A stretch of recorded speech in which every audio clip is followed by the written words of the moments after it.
இந்திய கம்யூனிஸ்ட் கட்சி சார்பில் திருத்துறைப்பூண்டி தொகுதியில் மீண்டும் போட்டியிடக்கூடிய இந்திய கம்யூனிஸ்ட் கட்சியினுடைய திருத்துறைப்பூண்டி வேட்பாளர் மாரிமுத்து நம்மோடு இருக்கார். அவர்கிட்ட கேட்கலாம். சார் வணக்கம், முதல்ல வாழ்த்துக்கள் சார். திருத்துறைப்பூண்டி தொகுதியில் மீண்டும் 2வது முறையாக போட்டியிட போறீங்க. உங்களுக்கான களம் எப்படி இருக்குன்னு நினைக்கிறீங்க?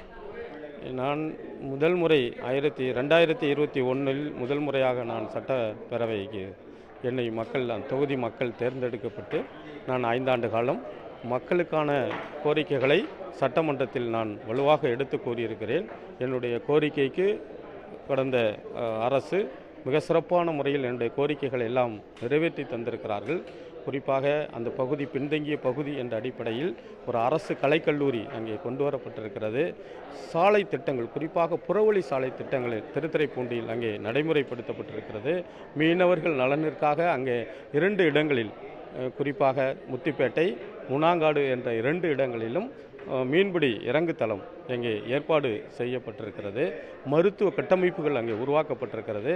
அந்த பகுதியினுடைய பின்தங்கிய மக்களுடைய நீண்ட நாள் கோரிக்கையான அந்த தனி தாலுகா உத்தரவு பெறப்பட்டிருக்கிறது, ஆணை பெறப்பட்டிருக்கிறது. அதற்கான தனி கட்டிட வசதிகளும் செய்யப்பட்டிருக்கிறது.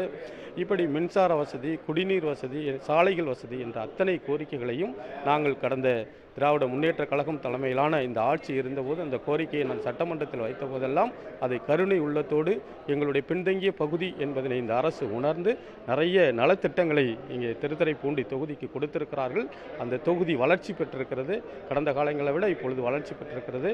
நிச்சயமாக அந்த தொகுதி மக்கள் என்னை வெற்றி பெற செய்வார்கள் என்ற நம்பிக்கையோடு இந்திய கம்யூனிஸ்ட் கட்சி வேட்பாளராக திராவிட முன்னேற்ற கழகம் தலைமையிலான கூட்டணியில் நாங்கள் வெற்றி வேட்பாளராக அங்கே நாங்கள் போட்டியிடுகிறோம். கடந்த 5 ஆண்டுகளுமே நீங்கள் ஒரு எளிமையான நபராக இருந்தீங்க. அந்த தொகுதியில் யார் வேணாலும் உங்களை நேரடியாக பார்க்க முடிந்தது.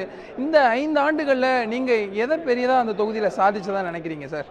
நான் மக்களுடைய அடிப்படையான பிரச்சனைகள், அங்கே இருக்கிற விவசாயம், அதே போல் அங்கே இருக்கிற விவசாய தொழிலாளர்கள் அவர்களுடைய கோரிக்கைகளை எல்லாம் நான் அங்கே சட்டமன்றத்தில் குரல் கொடுத்து அதற்கான அந்த தொழிலாளர்களுக்கு, விவசாயிகளுக்கான திட்டங்களை கொண்டு வந்திருக்கிறேன். குறிப்பாக அங்கே மாணவர்கள், இளைஞர்கள் பயன்படுகிற கல்விக்கான முக்கியத்துவம் அங்கே கொண்டு வரப்பட்டிருக்கிறது. குறிப்பாக கல்லூரி வந்திருக்கிறது, அறிவுசார் மையம் வந்திருக்கிறது, வேலைவாய்ப்புக்கான திட்டங்கள் அங்கே வருவதற்கான முயற்சிகள் அங்கே ஏற்பாடு செய்யப்பட்டிருக்கிறது. அதாவது பாலிடெக்னிக் கல்லூரி இருக்கிறது, ஐடிஐ போன்ற கல்லூரிகள் இருக்கிறது. குறிப்பாக மாணவர்கள், இளைஞர்கள் நலனில் முதன்மைப்படுத்தி நான் அந்த தொகுதியில் பல திட்டங்களை அங்கே கொண்டு வந்திருக்கிறோம். திருத்துறைப்பூண்டி டெல்டா மாவட்டத்தில் ஒரு பகுதியாக இருக்குது. இந்த நெல் கொள்முதல் பெரிய ஒரு பாதிப்பு கூடியதாக விவசாயிகளுக்கு தொடர்ந்தது. மழை வெள்ள நேரங்களில் தாங்கள் விளைவித்த அந்த பயிர்களை பாதுகாக்க முடியாத ஒரு சூழ்நிலை இருக்குது. அதுக்கு நிரந்தர தீர்வு ஒன்றுமே இல்லையா சார்? நிரந்தரமான தீர்வை நாங்கள் கொண்டு வர வேண்டும் என்று கடந்த சட்டப்பேரவையில் நானே குரல் வைத்திருக்கிறேன். இப்போ இந்த அறுவடை காலங்களில், குறிப்பாக இந்த மழைக்காலங்களில் நடைபெறுகிற குறுவை சாகுபடி அறுவடை காலங்களில் நெல்களை உடனடியாக கொள்முதல் நிலையை கொண்டு வந்து விற்பனை செய்வதில் நிறைய இடர்பாடுகள் இருந்தது. முதலமைச்சரின் கவனத்திற்கு நான் கொண்டு சென்றிருக்கிறேன். அப்படி கொண்டு சென்றதன் அடிப்படையில் பல கோடி ரூபாய் மதிப்பீட்டில் திருத்துறைப்பூண்டி தொகுதியில், குறிப்பாக திருத்துறைப்பூண்டி, முத்துப்பேட்டை போன்ற பகுதிகளில் நெல் சேமிப்பு கிடங்குகள் உருவாக்கப்பட்டிருக்கிறது. உடனடியாக நெல்களை கொண்டு வந்து விற்பனை செய்வதற்கும் அதை உடனடியாக சேமிப்பதற்கான அந்த சேமிப்பு கிடங்குகள் பல கோடி ரூபாய் மதிப்பீட்டில் கோயிலூர், வேப்பஞ்சேரி, பாண்டி, கொர்க்கை போன்ற பகுதிகளில் அங்கே பல கோடிக்கணக்கான ரூபாய் மதிப்பீட்டில் சேமிப்பு கிடங்குகள் அங்கே உருவாக்கப்பட்டிருக்கிறது. அதற்கெல்லாம் இந்த கோரிக்கைகளை வைத்து முதலமைச்சர் இந்த ஆண்டிலே, கடந்த 5 ஆண்டு காலத்தில் அந்த சேமிப்பு கிடங்குகளை எல்லாம் கொண்டு வந்து தந்திருக்கிறார்கள். முறையான பேருந்து வசதி இல்லை, மருத்துவ வசதி இல்லை, கல்விகளுக்கு வேற மாவட்டங்களுக்கு செல்ல வேண்டியது இருக்குது அப்படிங்கிற ஒரு குற்றச்சாட்டு அங்கே பரவலாக இருக்குது. அதுக்கான ஒரு தீர்வு கிடைக்குமா சார்? நிச்சயமாக தீர்வுகள் உண்டு. மருத்துவத்தை பொறுத்தளவில் அங்கே திருத்துறைப்பூண்டியில் ஒரு அரசு, எங்கள் திருத்துறைப்பூண்டி தொகுதியில் ஒரு அரசு மருத்துவமனை இருக்கிறது. ஏற்கனவே 9 கோடி ரூபாய் மதிப்பீட்டில் அதற்கான மருத்துவ அடிப்படை வசதிகளுக்காக கட்டடங்கள் பெறப்பட்டிருந்தது.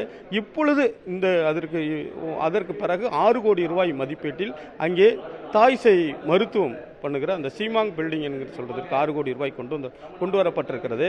உடனடியாக பாதிப்பு அங்கே கிராமப்புறங்களில் இருக்கிறவர்களுக்கு அந்த இதய நோய் பாதிப்புகளுக்காக ஐசியூ யூனிட் உடனடியாக இப்பொழுது செய்யப்பட்டிருக்கிறது. இரத்த சேமிப்புகள் ஆக்சிடென்ட் நம்ம போகிற விபத்துகளில் அவர்களுக்கு இரத்த சேமிப்பு வங்கி அங்கே உருவாக்கப்பட்டிருக்கிறது. தேவையான அளவிற்கு ஆக்சிஜன்லாம் உடனடியாக அங்கே ஏற்பாடு செய்யப்பட்டிருக்கிறது. மருத்துவ கட்டமைப்பை அங்கே உருவாக்குவதற்கான எல்லா முயற்சிகளையும் நாங்கள் செய்திருக்கிறோம். அதேபோல் கிராமப்புறங்கள் திருத்துறைப்பூண்டியில் பல இடங்களில் ஆரம்ப சுகாதார நிலையங்கள், துணை சுகாதார நிலையங்களுக்கான கட்டிட வசதிகள், அதற்கான அமைப்பு, அதற்கான டாக்டர் வசதி எல்லாத்தையும் கொண்டு வருவதற்காக நான் அரசாங்கத்திடம் கோரிக்கை வைத்து அதை நாங்கள் செய்து கொண்டே இருக்கிறோம். அதனுடைய மருத்துவத்துக்கும் இந்த அரசு கவனம் செலுத்தியிருக்கிறது. நானும் அரசினுடைய கவனத்திற்கு மருத்துவத்திற்காக கொண்டு சென்றிருக்கிறேன். 5 முறை சட்டமன்ற உறுப்பினராக இருந்துட்டீங்க. இப்போ மீண்டும் 5 முறை இருக்கிறதுக்கான போட்டியிட போறீங்க. உங்கள் தொகுதியில் இருக்கக்கூடிய வாக்காளர்களுக்கு போட்டியிடக்கூடிய வேட்பாளராக நீங்கள் கொடுக்கக்கூடிய வாக்குறுதியாக என்ன எடுத்துக்கலாம்? அங்கே நிரம்ப இருக்கிற விவசாய தொழிலாளர்கள், விவசாயத்தை நம்பி இருக்கிற தொழிலாளர்கள், அவர்களுக்கான அடிப்படையான பிரச்சனை வேலை வாய்ப்பு. அங்கே இன்றைக்கு இயந்திரமயமாகி இருக்கிற காரணத்தினால் வேலை வாய்ப்பு. அதே போல் மகாத்மா காந்தி வேலை உறுதியளிப்பு திட்டம் என்ற திட்டம் 100 நாள் வேலை திட்டம், அதை நம்பியிருந்தவர்களுக்கெல்லாம் சில நெருக்கடிகள் இருக்கிறது. ஒன்றிய அரசு அந்த திட்டங்களுக்கான நிதிகளை குறைத்திருக்கிறார்கள். இப்படி ஒரு நெருக்கடிகள் இருக்கிறது. இந்த நெருக்கடியை நான் முதலமைச்சருடைய கவனத்திற்கு கொண்டு சென்று இந்த விவசாயிகளுக்கும் விவசாய தொழிலாளர்களுக்குமான வேலைவாய்ப்பை உருவாக்குவதற்கும், இந்த விவசாயிகள் உற்பத்தி செய்கிற நெல், குறிப்பாக அங்கே அதிகமாக நெல் தான் உற்பத்தி செய்யப்படுகிறது, அந்த நெல்லுக்கான உரிய விலை கிடைப்பதற்கும், அதுவும் பாதுகாப்பான இடங்களில் விவசாயிகள் கிடைப்பதற்கும் நான் முயற்சி செய்வேன். அதே போல் அந்த பகுதியில் இருக்கிற மக்கள் நீர்நிலைகளில், சாலை ஓரங்களில், கோயில் மனைகளில் நீண்ட காலமாக குடியிருந்து வருகிறார்கள். அதே போல் தனியாருக்கு சொந்தமான இடம் என்று சொல்கிறார்கள். ஆனால் அதற்கான அந்த தனியார் யார் என்றே தெரியவில்லை. 100 ஆண்டு காலமாக இருக்கிறார்கள். அவர்களுக்கெல்லாம் குடிமனை பட்டா வேண்டும் என்று கோரிக்கையை வைத்திருக்கிறோம். அந்த கோரிக்கையை முதலமைச்சர் அவர்கள் நிறைவேற்றி கொண்டே வந்திருக்கிறார்கள். ஒரு குறைந்தபட்சம் ஒரு 1600 பேருக்கான குடிமனை பட்டாவை இந்த தொகுதியில் நாங்கள் வழங்கியிருக்கிறோம். அரசு வழங்கி இருக்கிறது. இன்னும் நிறைய இருக்கிறது. அந்த பட்டா கொடுக்கப்பட வேண்டும் என்று இருக்கிறது. ஒரு கண்ணியமான வாழ்வதற்கான வீடு, அரசு வீடு வேண்டும் என்ற கோரிக்கைகள்லாம் இருக்கிறது. அதையெல்லாம் நாங்கள் கொஞ்சம் கொஞ்சமாக இந்த கடந்த 5 ஆண்டு காலத்தில் நாங்கள் சொல்லியிருக்கிறோம். அது இன்னும் நான் இந்த 5 ஆண்டு காலத்தில் வெற்றி பெற்று சட்டமன்றத்திற்கு செல்கிற போது இந்த குடிமனை பட்டா, அவர்களுக்கான வேலை வாய்ப்பு, இந்த கோயில் மனையில் குடியிருப்பவர்களுக்கான அந்த அவர்களுக்கான அந்த குடியிருப்பு மனையோடு கூடிய வீடு, இதெல்லாம் உறுதிப்படுத்துவதற்காக நான் சட்டமன்றத்தில் மக்களின் சார்பாக நின்று குரல் கொடுப்பேன். புதிய தலைமுறைக்காக ஒளிப்பதிவாளர் கேசவனுடன் செய்தியாளர் வீரகுமார்.